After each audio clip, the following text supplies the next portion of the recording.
السلام علیکم ورحمت الله وبرکاته. زمونږ نننۍ موضوع ده د ښځو منځ کې اعتدال او مساوات کول، یعنی که د یو چا د یوې نه زیاتې ښځې وي څنګه ژوند به تیروي، څنګه مساوات به کوي. په کومو شیانو کې مساوات ضروري ده او په کومو شیانو کې مساوات او اعتدال ضروري نه ده. علماو لیکلی دي که د یو چا 2 یا 3 یا 4 ښځې وي نو په 3 شیانو کې مساوات ضروري ده. که چا ونه کو دا به د خدای په نسبت باندې ماخوذ وي. اول هغه نفقه ده.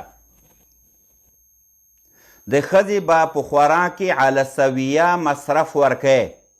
مثلا یوه ښځه چې په کوم څومره مصرف کوي د میاشتې په خوراک باندې دومره مصرف به دغه بلې ته هم ورکول کیږي. دویم لباس. څومره مصرف یا جامې چې یوې ښځې ته یعنی کشرې ښځې ته سړی ورکوي میاشت کې کال کې هغومره لباس او مصرف به مشرانو ته هم ورکول کیږي. که یو سړی یو کشرې ښځې ته یا هغه ښځې ته چې ده باندې ګرانه وي، ده باندې ډېره محبوبه وي، میاشت کې کمیس کوي، نو نورو مشرانو ته به هم په میاشت کې یو ځل کمیس کوي. یعنی که چا په لباس او نفقه کې مساوات ونه کړو د الله په نسبت دی ماخوذ وي. او دریم مهم شی چې مساوات ضروري ده هغه شپه تیرول دي.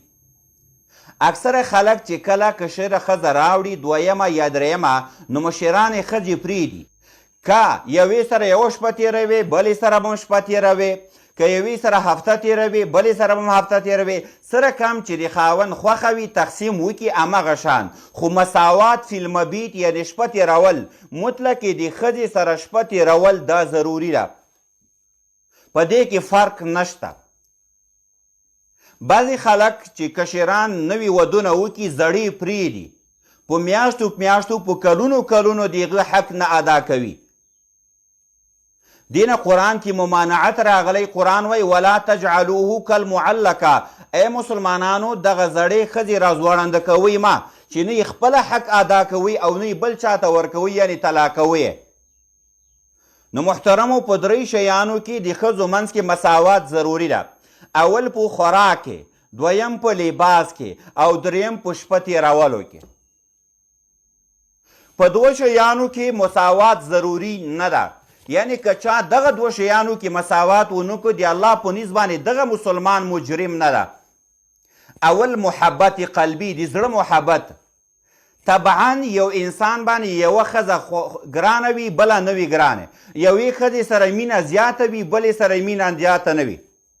د رسول الله صلی الله علیه وسلم 9 بیبیانې ژوندۍ وې، خو په دې 9 کې د زیاته مینه او محبت د رسول الله صلی الله علیه وسلم د حضرت عایشې رضی الله تعالی عنها سره و. حضرت عایشه فرمایي چې رسول الله به ډېر زبردست مساوات کاوه، خو بیا به یې ویله چې یا رب العالمینه په کومو شیانو کې چې زما طاقت ته خوراک، لباس او شپه تېرول دا خو زه ټولو ته ورکومه یو شان، خو خدای کوم شی چې زما په طاقت کې نشته یعنی محبت قلبي، زما مینه حضرت عایشې سره نه ده زیاته ده، نو په دې کې ما مه نیسه.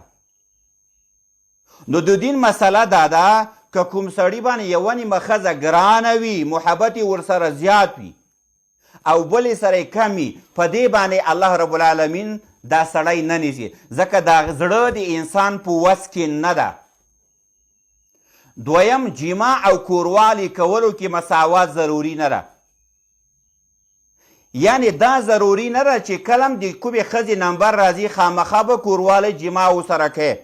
نه، مطلق شپه تېرول ضروري دي. که په هغه شپه د تا طبیعت و هغه ده، که نه و هېڅ ضرورت ورته نشته. انسان طبعا کله شوق راځي کله شوق نه راځي، کله زړه ته کېږي کله زړه ته نه کېږي. نو چې چا سره یې خوښه وي په کومه شپه یې خوښه وي دا ورته اجازت ده. خو که په دې شیانو کې دا 3 شیانو کې یو سړی ظلم کوي، یوې ته نفقه زیاته ورکوي بل ته کمه، یوې سره شپه تېروي بلې سره شپه نه تېروي، یوې ته لباس زیات ورکوي بلې ته کمه ورکوي، دغه مسلمان د الله په نسبت باندې مجرم ده.